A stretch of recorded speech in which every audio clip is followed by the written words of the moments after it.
Thanks, Paula, and thanks, Joseph. And you spoke quite a bit about the pride that you feel, not just in the Microenterprise Loan Program, but in the work that you do in establishing businesses more generally. And I think you've got a great right to feel that pride.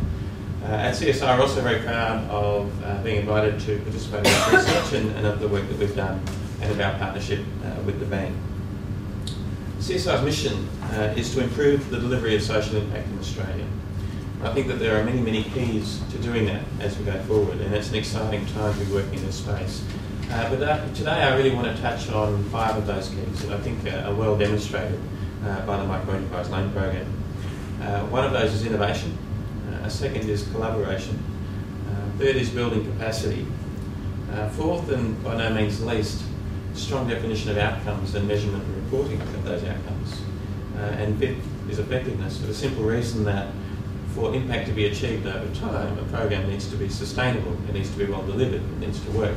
And I think that's one of the things that we can talk more about today. But before I start talking about those things, who are the social entrepreneurs in the NAB Microenterprise Loan Program? Half were unemployed or not in the workforce when they applied for the loan. Another 37% had already started to establish their enterprise and were working within that. 2/3 were under the age of 40 and 1/3 already had dependents. So this is a pool of potentially untapped, generally young, enterprising talent with the potential to create successful businesses to help achieve outcomes for themselves, for their families in some cases, and for their communities, to create their own economic and social value. But they lack access to finance, and that's where the program comes in. In short, many of them may have been considered part of the problem, our unemployed, in some cases long-term unemployed. Instead, they had the potential to be part of the solution. Innovation. I distinctly remember reading about and attending forums on microenterprise, microfinance, particularly in developing countries. And I confess, this is some years ago, perhaps even before CSI existed, that in hearing those speeches and those stories, I was unconvinced that those models would translate into a developed world. And I think that some of the innovation in this program is finding ways to make that happen and achieve some of what's already been successfully achieved in developing countries in a very different set of economic circumstances. So to me, that's the first kind of innovation in this program. And I think that a very important source of innovation is taking ideas from one context and making them work in another. It's not always a brand new design that indicates that innovation. And I think that's been very successful here. Of course, the second kind of innovation in the Microenterprise Loan Program is the innovation of the enterprises themselves. I've heard and read a few of those stories now. I'm looking forward to hearing many more as they grow and flourish over time. And I wish them all the very best of success. Second, collaboration. CSI is fairly uniquely placed at the junction of corporate, public and community sectors. And our hope and our ambition is to help all sectors understand how they can contribute more to delivery of real social impact in the future. What better way to demonstrate that than to look for examples where that kind of cross-sectoral collaboration already exists, and what better example than this one. I would like to congratulate and thank all of the partners, the Government's New Enterprise Incentive Scheme, the Enterprise Network of Young Australians, or ENYA, the Business Enterprise Centres Australia and Indigenous Business Australia, among others. This really is an example where thinking across government, corporate and community can bear fruit. Long may you successfully work together and achieve outcomes in the social space. Third is building capacity. The Microenterprise Loan Program provides a cost-effective method to help disempowered entrepreneurs with barriers to finance. But it's not just about the cash. I think if it were, it may not succeed. It backs up the cash by providing enterprises with training, support and consultation that they need to be successful. In fact, in the research you will read that for new enterprises, more people attributed their success so far to the training and support than to the money. I'm sure the money mattered. The confidence to sustain a business is key to maintaining the social and economic benefits that this program provides. Fourth, and by no means least, outcomes definition and measurement. I think that strong definition, sophisticated measurement and transparent reporting of social outcomes is perhaps the holy grail of improving social impact in this country. and it's something that CSI is extremely keen to pursue.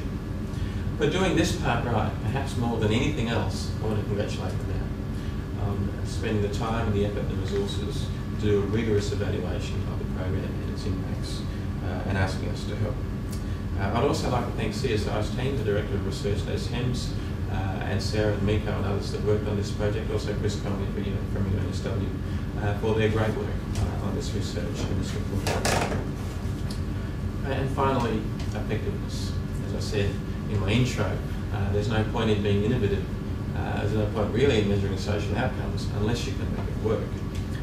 Of the recipients of the Microenterprise loan surveyed in this research, 90% are still operating their business today. 88% were confident that they will be in 12 months from now. Of the 10% that are no longer operating their enterprises, some of those are not doing so for positive reasons. They've had a better business idea and they've moved on to that, or they've sold their business, or they're now in employment that was too good to refuse. For me, one of the clearest communications in the report of the outcomes of the program is on a table on page 20. If you get a copy, you can look it up. It sums up where the loan recipients have come from and where they are now.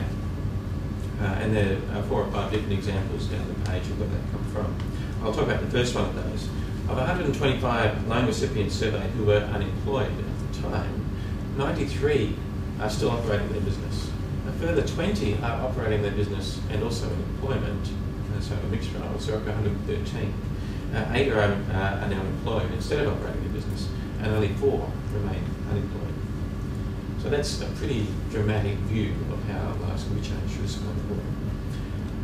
The research didn't just account for loan recipients as individuals in a vacuum. Instead, it looked at how the loan impacted on them, their family, the community, and the broader economy. The program has positive outcomes ranging from growth in self-esteem to benefits for families' independence to benefits for others in the community. For example, the enterprises, in addition to the loan recipients and their employment, have created an estimated 282 full-time equivalent jobs for other people.